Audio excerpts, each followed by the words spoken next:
Hello everyone, I welcome you all to I exam B.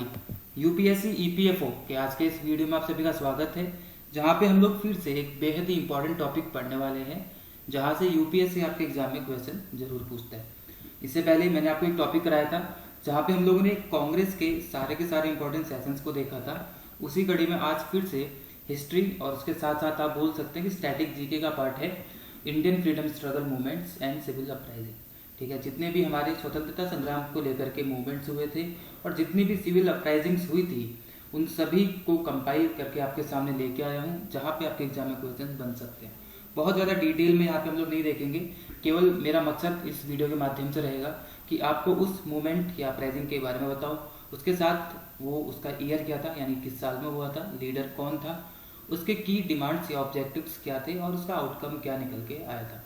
इन 4 से 5 points के अंदर हम लोग कुछ इंपॉर्टेंट मूवमेंट्स या अपराइजिंग्स को देखेंगे, जहां से आपके एग्जाम में क्वेश्चंस बनते हैं और स्टेटमेंट की फॉर्म में यूपीएससी ऑब्वियसली यहाँ से क्वेश्चन पूछता है।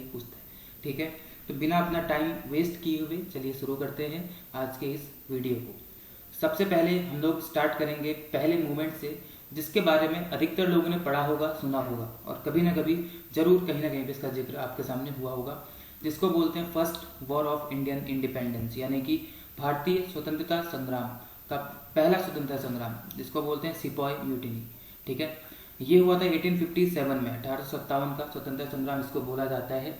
इसके अगर हम लोग लीडर्स की बात करेंगे तो इसमें नाना साहिब, रानी लक्ष्मीबाई और बहादुर शाह जफर, ये 3 इसके मेन लीडर्स बोले जाते हैं। अंतिम मुगल बादशाह जो हमारे भारत में था, हिंदुस्तान में था, उसका नाम बहादुर शाह जफर हुआ करता था। ठीक है, उसके बाद म्यांमार में इसको बंदी बना लिया गया था। इस म्यूटिनी के इस मूवमेंट का जो की डिमांड थी या ऑब्जेक्टिव था, वो मेन था ब्रिटिश रूल को भारत से उखाड़ के फेंकना, to overthrow of British rule in India. हम चाहते थे कि ब्रिटिशर्स यहाँ से चले जाएं। ठीक है, ये इसकी डिमांड थी, ये इसका ऑब्जेक्टिव था, लेकिन आउटकम जो निकल के आता है कि ये फेल हो जाता है। इस मूवमेंट को सफल बनाने में हम फेल हो जाते हैं और ब्रिटिशर्स हमारे ऊपर वापस से अपना कंट्रोल गेन कर लेते हैं। The outcome for this movement was that we failed and Britishers gained control over us again. ठीक है, तो ये आपका था पहला first war of Indian independence 1857। उसके बाद एक इंपॉर्टेंट है जहाँ पे यूपीएससी ने कई बार मल्टीपल टाइम्स इस मूवमेंट पे क्वेश्चन पूछे हुए हैं, नॉन कोऑपरेशन मूवमेंट, जिसको हम लोग हिंदी में बोलते हैं असहयोग आंदोलन।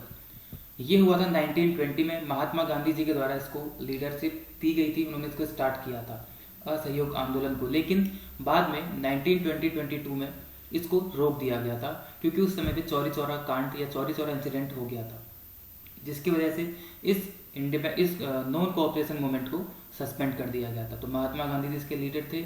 इसका जो मेन डिमांड या मेन ऑब्जेक्टिव था, that was complete independence from British rule. हम जो भारतीय लोग थे, ब्रिटिश रूल से कंप्लीट इंडिपेंडेंस चाहते थे, और जो ब्रिटिश वस्तुएं और उनके इंस्टीट्यूशंस थे, जितने भी ब्रिटिश गुड्स एंड इंस्टीट्यूशंस थे, उन सभी का बहिष्कार, बॉयकॉट करना हम चाहते थे। ये हमारा मेन डिमांड थी और ऑब्जेक्टिव था इस मूवमेंट का। और इसका आउटकम क्या निकला कि यह मूवमेंट बाद में चौरी चौरा इंसिडेंट की वजह से सस्पेंड कर दिया गया था 1922 में। ठीक है, आगे बढ़ते हैं। सिविल डिसोबीडियंस मूवमेंट, अगेन एक बेहद ही इंपॉर्टेंट सविनय अवज्ञा आंदोलन इसको बोला जाता है। सिविल डिसोबीडियंस मूवमेंट 1930 से लेकर के 1934 तक ये चला था। 1930 में इसको स्टार्ट किया गया था। अगेन जिसके लीडर थे वो कौन थे? महात्मा गांधी जी हुआ करते थे। इसका मेन मकसद क्या था? अगेन इसका मेन मकसद था complete independence from British rule. Obviously Mahatma Gandhi ji ने जहां जहां पे भी आंदोलन किए, वो सारे के सारे ब्रिटिशर्स से इंडिपेंडेंस पाने के लिए ही ज़्यादा इंक्लाइंड हुआ करते थे। इसी के साथ साथ इसका मेन ऑब्जेक्टिव एक और था, disobedience of unjust laws and taxes. जितना भी ब्रिटिशर्स के द्वारा हमारे ऊपर एक अमानवीय तरीके से या फिर कोई भी बिहेवियर किया जाता था, कोई भी लॉ हमारे ऊपर बना दिए जाते थे और टैक्स हमारे ऊपर लगाए जा रहे थे, उन सभी को या उन सभी के खिलाफ आवाज उठाना और उन सभी की अवज्ञा करना, यानी कि डिसओबीडियंस उन सभी को करना, ये मेन मकसद या ऑब्जेक्टिव इसका हुआ करता था। इसका आउटकम अगर हम लोग देखें तो यह जो सविनय अवज्ञा आंदोलन था, ये भी खत्म हुआ था, लेकिन कब खत्म हुआ था? गांधी इरविन पैक्ट के साथ। गांधी इरविन समझौता हो गया था। गांधी इरविन समझौता जब हुआ तो इस सिविल डिसोबीडियंस मूवमेंट को खत्म किया गया, that led to the further negotiation for independence, Indian independence. Gandhi Irwin pact हुआ और उसमें ही कुछ अन्य प्रस्ताव दोनों साइड से रखे गए कि हम लोग ये करेंगे और हम लोग ये चाहते हैं। तो उन सभी प्रस्तावों पर सहमति देते हुए इस सिविल डिसोबीडियंस मूवमेंट को खत्म किया गया था। आप सभी के लिए एक क्वेश्चन यहाँ पे है कि जो गांधी इरविन पैक्ट है वह किस कांग्रेस सेशन के टाइम पे हुआ था। ठीक है, पिछले वीडियो में आपको इसके बारे में मैंने बताया था बेहद अच्छी तरीके से कौन सा सेशन यहाँ पे चल रहा था, उसकी प्रेसिडेंटशिप किसके पास थी, ये सारा का सारा मैं बता चुका था और वेन्यू क्या था। ठीक है, आपको उसके बारे में कमेंट सेक्शन में बता लें। आगे बढ़ते हैं, हम लोग पढ़ते हैं अब क्विट इंडिया मूवमेंट, भारत छोड़ो आंदोलन। अगेन बेहद इंपॉर्टेंट, 1942 में इसको स्टार्ट किया गया। 1942 से लेकर के 1945 तक, ये 3 साल तक चला था। अगेन इसकी लीडरशिप किसके हाथों में थी, महात्मा गांधी जी के हाथों में थी। फिर से इसका ऑब्जेक्टिव क्या रहा था, immediate end to British rule in India, Bharat में जो अंग्रेजों का रूल या शासन चल रहा था उसको तुरंत खत्म करना, यही इसका मेन ऑब्जेक्टिव था। ठीक है, increased British repression but also increased support for Indian independence. इसका जो आउटकम निकला था वो निकला कि ब्रिटिश रिप्रेशन था वो बढ़ गया था, इसी के साथ साथ जो इंडियन इंडिपेंडेंस के लिए सपोर्ट था अन्य संस्थाओं से, अन्य लोगों से, वो सारा का सारा हमारे देश में बढ़ चुका था। तो इसका कहीं ना कहीं एक पॉजिटिव आउटकम निकल के आया था। आगे बढ़ेंगे, INA के बारे में पढ़ेंगे, इंडियन नेशनल आर्मी। ठीक है, भारतीय राष्ट्रीय सेना, इंडियन नेशनल आर्मी की बात करेंगे यहाँ पे। 1942 से लेकर 1945 तक ये चला था। सिविल अपराइजिंग बोलेंगे इसको, मूवमेंट नहीं बोलेंगे। तो ये था सुभाष चंद्र बोस की अगुवाई में, यानी कि इस इंडियन नेशनल आर्मी के जो लीडर थे वो कौन थे, सुभाष चंद्र बोस हुआ करते थे। इसका भी मेन उद्देश्य या की ऑब्जेक्टिव क्या था, to overthrow of British rule in India, Bharat में ब्रिटिश रूल को उखाड़ कर फेंकना with the help of Japanese forces. बस यहाँ पे आपको ये देखना है कि जब INA की स्थापना की गई तो वहाँ पे ब्रिटिशर्स को देश के बाहर निकालना उद्देश्य रखा गया सुभाष चंद्र बोस के द्वारा, लेकिन इसमें हेल्प लगी किसकी, जापानीज फोर्सेस की, जापान की सेना की। ठीक है, और इसका आउटकम क्या निकल के आता है, defeated by allied forces but raised moral among Indian nationalists. जो INA थी इसको हरा दिया गया था, लेकिन इसको हराने के बावजूद भी इंडियन राष्ट्रवादी जो इंडियन नेशनलिस्ट हुआ करते थे उनका मोरल कहीं ना कहीं हाई हुआ था।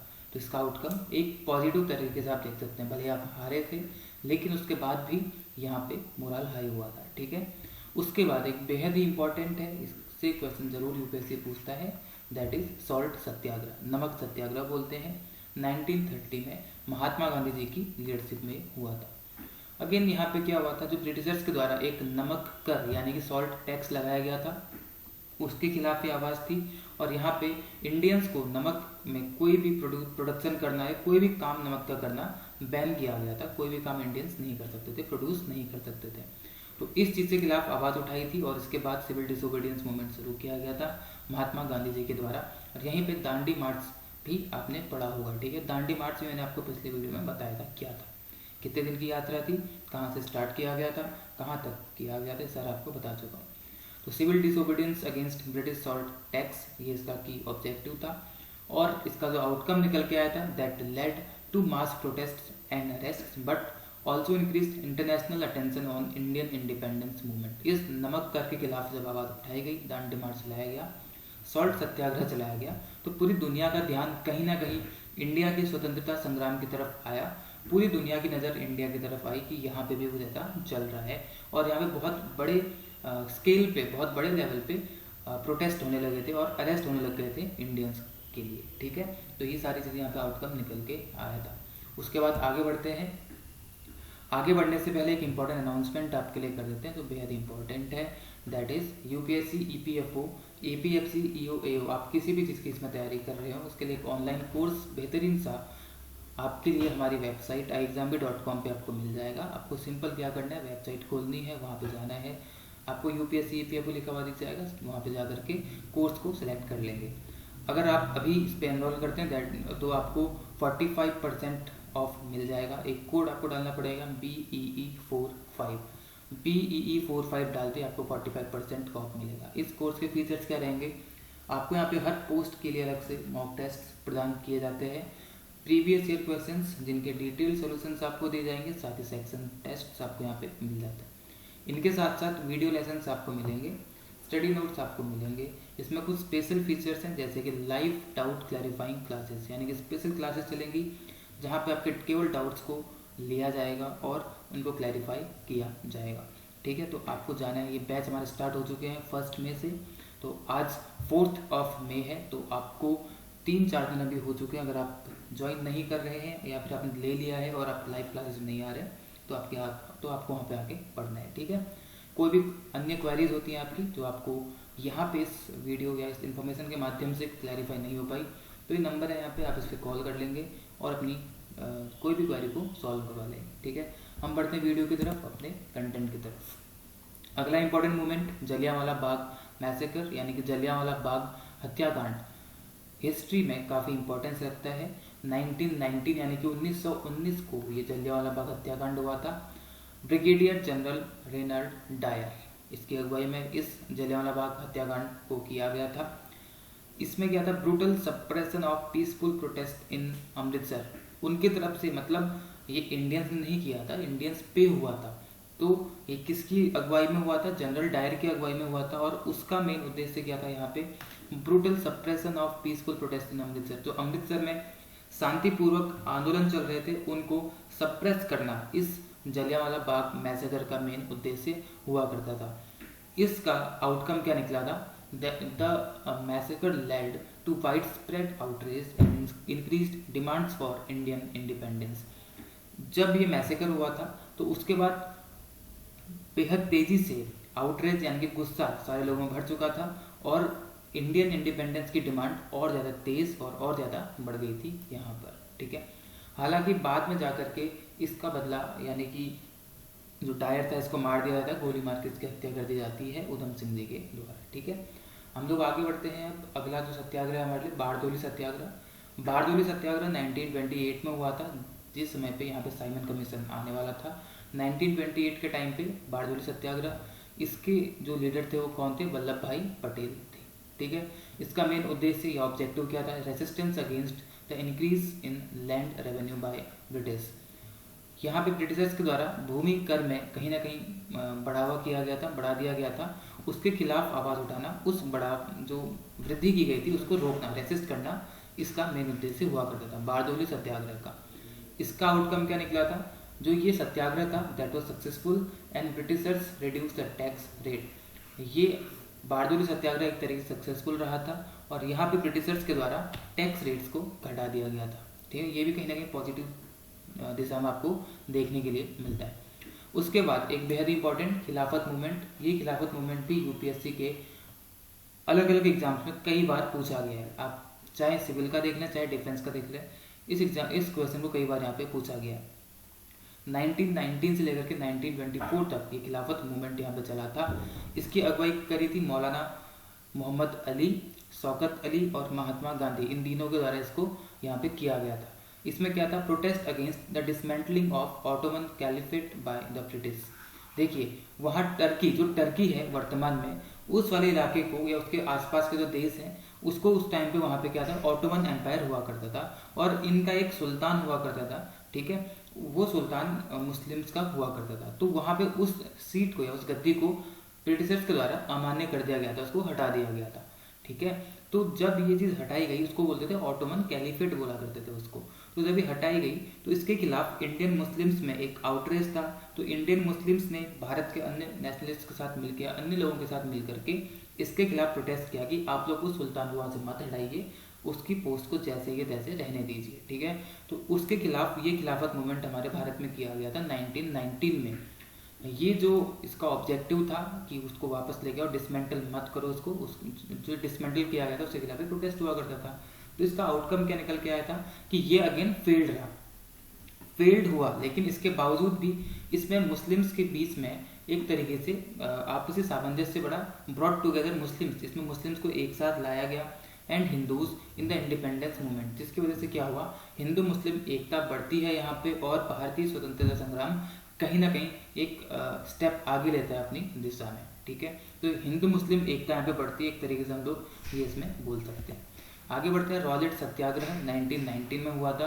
अगेन इसकी लीडरशिप करी थी किसने, महात्मा गांधी जी ने। रॉलेट सत्याग्रह इसमें क्या था, जो रॉलेट एक्ट हुआ करता था, जहाँ पे बोला गया था कि बिना अपील बिना दलील के किसी भी व्यक्ति को अरेस्ट किया जा सकता था बिना जुडिशियल कार्रवाई के। ये खुलेआम छूट दे दी गई थी ब्रिटिशर्स को, पुलिस को वहाँ पे बेसिकली, जो डिटेंशन में डाल सकते थे किसी को बिना ट्रायल के।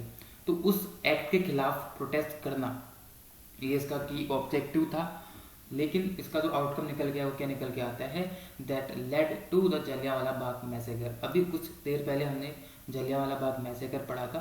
तो जलियांवाला बाग मैसेकर होता ही क्यों है, इस रॉलेट एक्ट की वजह से, जिसके लिए रॉलेट सत्याग्रह यहाँ पे चलाया गया था।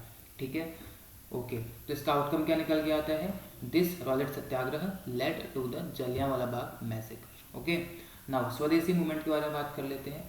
स्वदेशी मूवमेंट 1905 में चला था। इसके लीडर्स कौन थे, अरविंदो घोष, बाल गंगाधर तिलक और लाला लाजपत राय, ये 3 इसके लीडर हुआ करते थे। इसका की ऑब्जेक्टिव क्या था, promotion of Indian made goods and boycott of British goods. इसमें ये मेनली ब्रिटिश के वस्तुओं को, जो अंग्रेजों की वस्तुएं थी, उनको बॉयकॉट या उसका बहिष्कार करना चाहते थे और इंडियन मेड गुड्स का यहाँ पे प्रमोशन करना चाहते थे। तो यही इसका की ऑब्जेक्टिव था स्वदेशी मूवमेंट का। जैसे कि आपको यहाँ पे नाम से ही पता चल रहा होगा, स्वदेशी यानी कि होम मेड, इंडियन मेड, ठीक है, अपना। इसका आउटकम क्या निकल के आता है, द आउटकम वाज कि raised nationalistic sentiment and encourage the growth of Indian industry. इससे क्या हुआ, सारे लोगों के बीच में कहीं ना कहीं राष्ट्रवाद की भावना का उदय होता है और ज़्यादा, और भारतीय उद्योग में कहीं ना कहीं यहाँ पे वृद्धि मिलती है। भारतीय उद्योग में वृद्धि हो, इसके लिए एनकरेजमेंट भी लोगों के अंदर आता है कहीं ना कहीं। ठीक है, तो राष्ट्रवाद की भावना बढ़ती है और उद्योग के क्षेत्र में भी यहाँ पे कहीं ना कहीं एनकरेजमेंट मिलता है सारे लोगों को। इसके बाद स्वदेशी मूवमेंट के बाद, क्योंकि लोग इंडियन गुड्स को अपनाना चाहते थे, इंडियन खुद मैन्युफैक्चर खुद प्रोड्यूस करना चाहते थे, तो इंडियन इंडस्ट्री को कहीं ना कहीं यहाँ पे ग्रोथ पाने के लिए वो मिल रहा था, एनकरेजमेंट मिल रहा था। उसके बाद इंपॉर्टेंट है चंपारण सत्याग्रह, जो कि 1917 में होता है। अगेन लीडरशिप किसके द्वारा की जाती है, महात्मा गांधी जी के द्वारा। इस चंपारण सत्याग्रह का मेन उद्देश्य क्या, की ऑब्जेक्टिव क्या था, protest against forced Indigo cultivation and exploitation of Indigo farmers.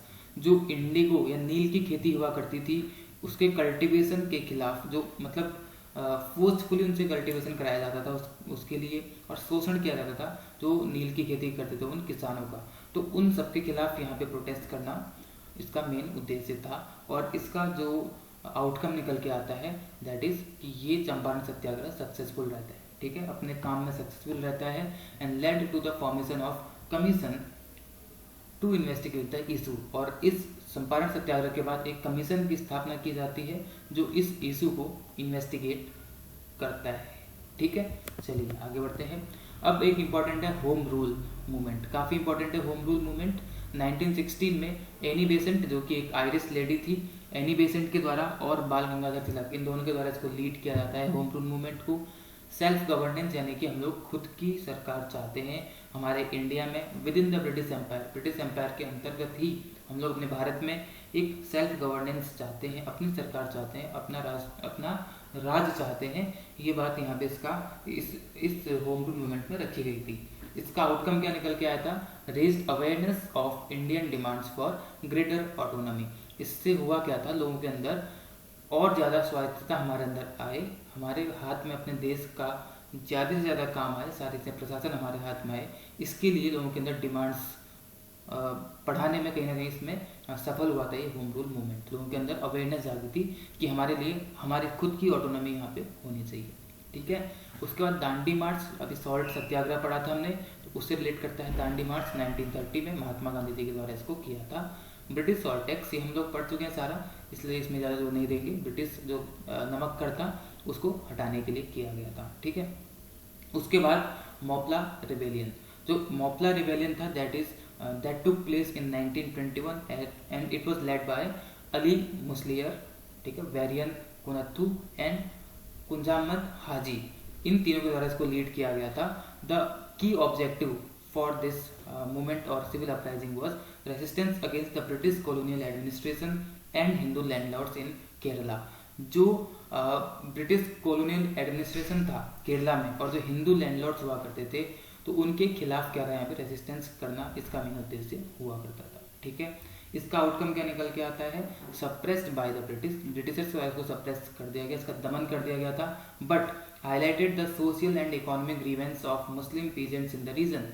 इस रिबेलियन को, इस विद्रोह को हालांकि ब्रिटिशर्स ने सप्रेस कर दिया था, दमन कर दिया था, लेकिन उसके बावजूद भी कहीं ना कहीं ये रिबेलियन सक्सेसफुल रहा अपने आप में। जितने भी इस क्षेत्र में मुस्लिम पीजेंट्स रहा करते थे, उन सभी के आर्थिक ग्रीवेंसेस को, उन सभी के सामाजिक ग्रीवेंसेस को हाईलाइट करने के लिए कहीं ना कहीं ये रिबेलियन सक्सेसफुल रहा था। 1921 में दिस रिबेलियन टुक प्लेस, 1921, ठीक है। चलिए, ये था।